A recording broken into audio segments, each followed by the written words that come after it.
Welcome to Bihar matters. विद्यार्थियों, आज के इस विशेष सत्र में हम हमारी series Horizons 2026 the global road map for space exploration के अंतर्गत एक बेहद महत्वपूर्ण विषय पर चर्चा करने जा रहे हैं। जी, और आज का हमारा ये निर्धारित विषय है स्पेस मिशंस 2025-26, जिसमें हम इसरो और ग्लोबल मिशंस दोनों का विस्तार से विश्लेषण करेंगे। बिल्कुल। और चर्चा शुरू करने से पहले सभी अभ्यर्थियों को ये स्पष्ट कर दूं कि आज का ये व्याख्यान आपकी आगामी बिहार सरकार की परीक्षाओं जैसे BPSC, SSC, railway, Bihar CGL, BSSC, SI और टीचर भर्ती परीक्षाओं के लिए अत्यंत महत्वपूर्ण है। देखिए विद्यार्थियों, यहाँ से सीधे प्रश्न आपकी परीक्षा पत्रों में पूछे जा सकते हैं। इसलिए हमारा ये पूरा विश्लेषण पूरी तरह से परीक्षा केंद्रित और अकादमिक होगा। सही कहा आपने। तो चलिए तार्किक और व्यवस्थित ढंग से इस रोड मैप को डिकोड करते हैं। भाग 1 से शुरुआत करते हैं, जो है इसरो का 2025 से 2028 तक का रोड मैप। ये वो दौर है जहां इसरो केवल अन्वेषण से आगे बढ़कर इंफ्रास्ट्रक्चर निर्माण की ओर कदम बढ़ा रहा है। और इसमें सबसे पहला जो सबसे बड़ा मिशन है वो है गगनयान। गगनयान के अंतर्गत कई चरण हैं। जी, जिसमें सबसे पहले हम G1 मिशन की बात करेंगे।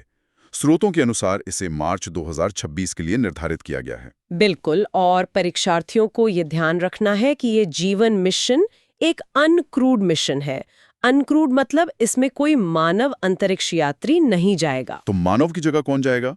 यहीं पर पेलोड के रूप में व्योम मित्र का नाम आता है। ये नाम बीपीएससी जैसी परीक्षाओं के लिए बहुत महत्वपूर्ण है। व्योम मित्र एक हाफ ह्यूमनॉइड रोबोट है।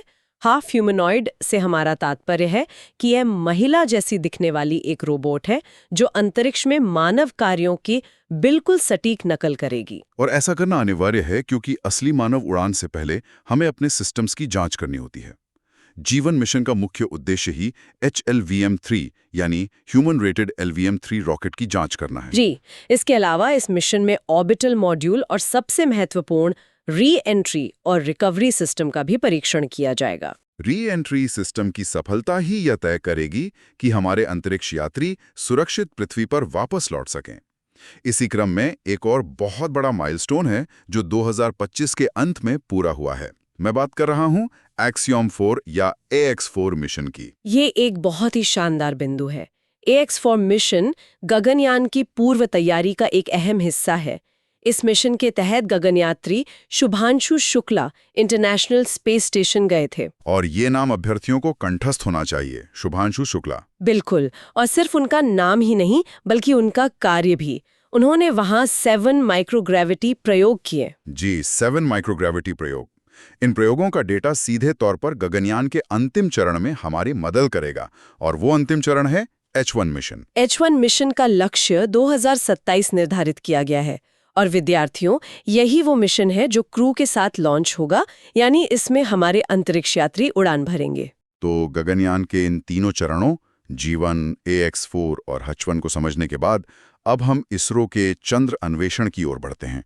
चंद्रयान 3 की ऐतिहासिक सफलता के बाद अब चंद्रयान 4 को मंजूरी मिल चुकी है और इसका लक्ष्य 2028 रखा गया है। देखिए, चंद्रयान 4 कोई सामान्य मिशन नहीं है, बल्कि ये एक सैंपल रिटर्न मिशन है। सैंपल रिटर्न मिशन मतलब ये चंद्रमा की सतह पर उतरेगा, वहां से नमूने लेगा और वापस पृथ्वी पर आएगा। जी, और इसकी लैंडिंग साइट भी बहुत विशिष्ट है। लूनर साउथ पोल पर मॉन्स माउंटेन के पास एक जगह पहचानी गई है जिसे MM4 नाम दिया गया है। मॉन्स माउंटेन के पास MM4। ये तथ्य प्रारंभिक परीक्षाओं के लिए सीधे तौर पर प्रासंगिक है, लेकिन इस मिशन की जो असली जटिलता है वो इसके आर्किटेक्चर में है। इसमें कुल 5 मॉड्यूल होंगे और इन 5 मॉड्यूल्स के नाम अभ्यर्थियों को क्रमानुसार याद होने चाहिए। पहला है प्रोपल्शन मॉड्यूल जो यान को चंद्रमा तक ले जाएगा। दूसरा है डिसेंडर मॉड्यूल जो सतह पर लैंडिंग करवाएगा। और लैंडिंग के बाद आता है तीसरा और सबसे जटिल मॉड्यूल, असेंडर मॉड्यूल। ये मॉड्यूल नमूनों को लेकर चंद्रमा की सतह से वापस ऊपर की कक्षा में उड़ान भरेगा। बिल्कुल। उसके बाद चौथे मॉड्यूल का काम शुरू होता है जिसे ट्रांसफर मॉड्यूल कहते हैं। ये उन नमूनों को ग्रहण करेगा और पृथ्वी की ओर अपनी वापसी यात्रा शुरू करेगा। और अंत में 5वां है री एंट्री मॉड्यूल। जो पृथ्वी के वायुमंडल में प्रवेश कर नमूनों को सुरक्षित सतह तक लाएगा। तो ये 5 मॉड्यूल हैं: प्रोपल्शन, डिसेंडर, असेंडर, ट्रांसफर और री एंट्री। इसी के साथ 2028 के लिए ही एक और चंद्र मिशन निर्धारित है, चंद्रयान 5। जी, चंद्रयान 5, जिसे लूपेक्स मिशन के नाम से भी जाना जाता है। परीक्षार्थियों को ये ध्यान रखना चाहिए कि यह मिशन भारत अकेले नहीं कर रहा है। सही कहा।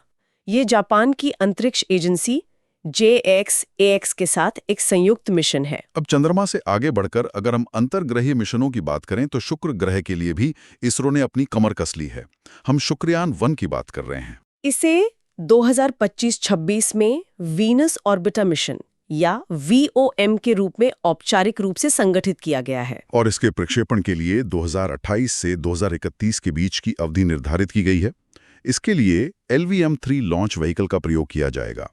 ये भारत का सबसे गर्म ग्रह के लिए पहला मिशन होगा। देखिए विद्यार्थियों, शुक्रयान 1 के मुख्य रूप से 3 वैज्ञानिक लक्ष्य निर्धारित किए गए हैं। जी, और वो लक्ष्य क्या हैं? पहला है वेनिशियन स्ट्रैटिग्राफी का अध्ययन, दूसरा है वहां के वायुमंडलीय रसायन विज्ञान को समझना, और तीसरा है सौर हवाओं के इंटरैक्शन का अध्ययन करना। बिल्कुल, ये तीनों टर्म्स मुख्य परीक्षा में उत्तर लेखन के लिए बहुत उपयोगी साबित होंगे।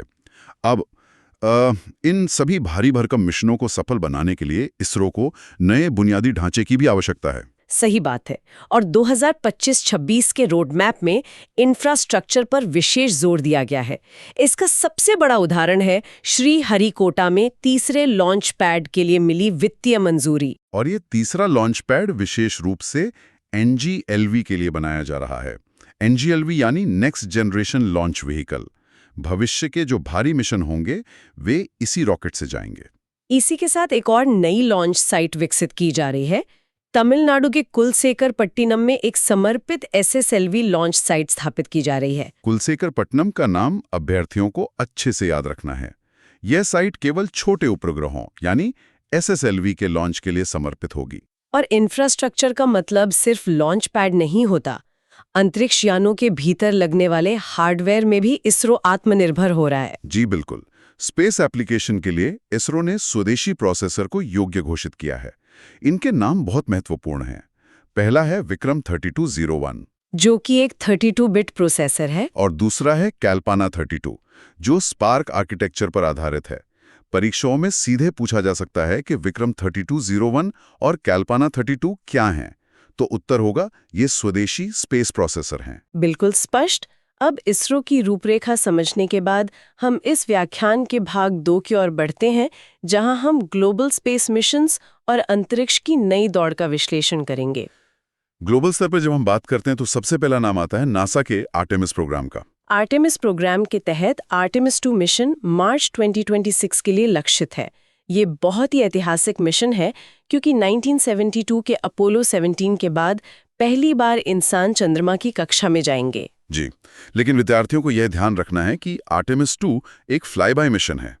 इसमें अंतरिक्ष यात्री चंद्रमा की सतह पर नहीं उतरेंगे, बल्कि कक्षा का चक्कर लगाकर लौट आएंगे। और इस मिशन के 4 क्रू सदस्यों के नाम बहुविकल्पीय प्रश्नों के लिए अत्यंत महत्वपूर्ण हैं। बिल्कुल, वे 4 नाम हैं Reed Wiseman, Victor Glover, Christina Koch और जेरेमी हैंसन। मैं दोहरा देती हूँ, Reed Wiseman, Victor Glover, Christina Koch और जेरेमी हैंसन। और चंद्रमा की सतह पर उतरने वाला मिशन है आर्टेमिस 3। लेकिन स्रोतों के अनुसार इसे 2027 के अंत या 2028 तक के लिए टाल दिया गया है। इस देरी का मुख्य कारण है स्टारशिप HLS यानी ह्यूमन लैंडिंग सिस्टम की तैयारियां। जब तक ये पूरी तरह से तैयार नहीं होता, लैंडिंग संभव नहीं है। और स्टारशिप की जब बात आती है तो सीधा संदर्भ स्पेसएक्स से जुड़ता है। स्पेसएक्स 2026 में एक बहुत ही क्रांतिकारी तकनीक का परीक्षण करने जा रहा है। जी, वो तकनीक है इन ऑर्बिट प्रोपेलेंट ट्रांसफर, यानी अंतरिक्ष की कक्षा में ही एक रॉकेट से दूसरे रॉकेट में ईंधन भरना। मंगल और चंद्र मिशनों के लिए यह तकनीक बिल्कुल अनिवार्य है। और मंगल ग्रह की बात करें तो एलन मस्क का विजन बहुत स्पष्ट है। बिल्कुल, उन्होंने नवंबर-दिसंबर 2026 की लॉन्च विंडो के दौरान मंगल ग्रह पर पहले अनक्रूड स्टारशिप भेजने की 50-50 संभावना जताई है। 2026 की वो लॉन्च विंडो मंगल तक पहुंचने के लिए खगोलीय रूप से सबसे अनुकूल समय होगा। इसके अलावा स्पेसएक्स का स्टारलिंक प्रोजेक्ट भी लगातार विस्तार कर रहा है। स्रोतों के आंकड़ों के अनुसार फरवरी 2026 तक पृथ्वी की कक्षा में 9,700 से अधिक कार्यशील स्टारलिंक सैटेलाइट्स मौजूद हैं। ये एक बहुत बड़ा आंकड़ा है। और इस विशाल नेटवर्क को संभव बनाया है फैल्कन 9 बूस्टर्स की रीयूजेबिलिटी ने। एक ही फैल्कन 9 बूस्टर ने अपनी रिकॉर्ड ब्रेकिंग 33वीं उड़ान पूरी कर ली है। रॉकेट को बार बार इस्तेमाल करने की यह तकनीक अंतरिक्ष विज्ञान में लागत को पूरी तरह से बदल रही है। ग्लोबल मिशंस के इस क्रम में एक ऐसा मिशन भी है जो ग्लोबल और इसरो दोनों का बेहतरीन संगम है। हम बात कर रहे हैं NISAR की। NISAR यानी NASA ISRO synthetic aperture radar. इसे 30 जुलाई 2025 को सफलतापूर्वक लॉन्च किया गया था। यह दुनिया का सबसे उन्नत अर्थ इमेजिंग रडार है। इसकी सबसे बड़ी खासियत यह है कि यह 2 अलग-अलग रडार आवृत्तियों का एक साथ उपयोग करता है। जी, और वो 2 आवृत्तियां हैं L बैंड और S बैंड। विद्यार्थियों को इन दोनों बैंड्स के नाम याद रखने चाहिए। इन दोनों बैंड्स के उपयोग से नाइसार पृथ्वी की सतह में होने वाले 1 सेंटीमीटर से भी कम के बदलाव को सटीक रूप से माप सकता है। इसी अर्थ ऑब्जर्वेशन की श्रेणी में एक और उपग्रह है EOS N1। इसे 12 जनवरी 2026 को लॉन्च किया गया था। और इस उपग्रह की विशेष बात यह है कि इसे मुख्य रूप से रणनीतिक उपयोगकर्ताओं के लिए बनाया गया है। रणनीतिक उपयोगकर्ता मतलब ये राष्ट्रीय सुरक्षा और निगरानी के दृष्टिकोण से अत्यंत महत्वपूर्ण है। तो विद्यार्थियों, हमने इसरो से लेकर ग्लोबल अंतरिक्ष मिशनों के इस पूरे कालखंड का गहराई से विश्लेषण कर लिया है। बिल्कुल, और अब समय है कि हम आज की इस गंभीर चर्चा को समेटें। जी, सभी अभ्यर्थियों को मेरा स्पष्ट निर्देश है कि आज चर्चा किए गए सभी तथ्य, जैसे 2026 और 2028 के लक्षित वर्ष, व्योममित्र रोबोट, चंद्रयान 4 के 5 मॉड्यूल्स, विक्रम 3201 और कल्पना 3201 प्रोसेसर के नाम, कुलशेखर पट्टनम लॉन्च साइट, इन सब का अब बार-बार रिवीजन करें। क्योंकि आगामी BPSC और अन्य राज्य स्तरीय परीक्षाओं में यहीं से सीधे प्रश्न बनेंगे। ये सीरीज होराइजन्स 2026 हमारे अगले सत्र में भी इसी तरह जारी रहेगी। आप सभी अपनी तैयारी में जुटे रहें। वेलकम टू बिहार मैटर्स से जुड़ने के लिए धन्यवाद। बिहार मैटर्स।